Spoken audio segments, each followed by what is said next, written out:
নীলা সাহেবের কাজের মেয়ে কুলসুমা ফ্লোর মুছছিল। ছাদ থেকে নেমে আসছিল এবারে কেয়ারটেকার মমিন মিয়া। মমিন মিয়া কুলসুমার পেছন সাইড দিকে থমকে দাঁড়ালো। কুলসুমা মনে সুখে ফ্লোর মুছছিল আর গুনগুন করে গান করছিল। মমিন মিয়া একটু বদ চরিত্রের লোক। মমিন মিয়া নিজেকে কন্ট্রোল করতে পারল না। কুলসুমার পেছনের সাইড দিকে আস্তে আস্তে কুলসুমার পেছনে এসে কুলসুমার পেছন থেকে জামা তুলে দেখছিল। হঠাৎ কোন সময় টান পড়লে পেছনে ফিরে দেখে মমিন মিয়া ওর জামা তুলছে। কুলসুমা বলল, কি ব্যাপার চাচা, আপনি আমার জামা ধরে টানছেন কেন?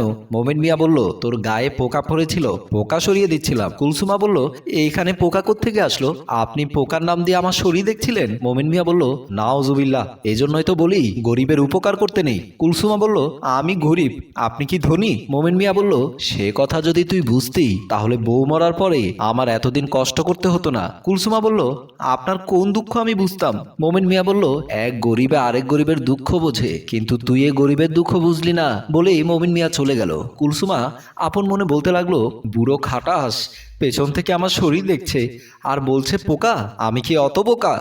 বকবক করতে করতে ফ্লোর মুছতে লাগলো।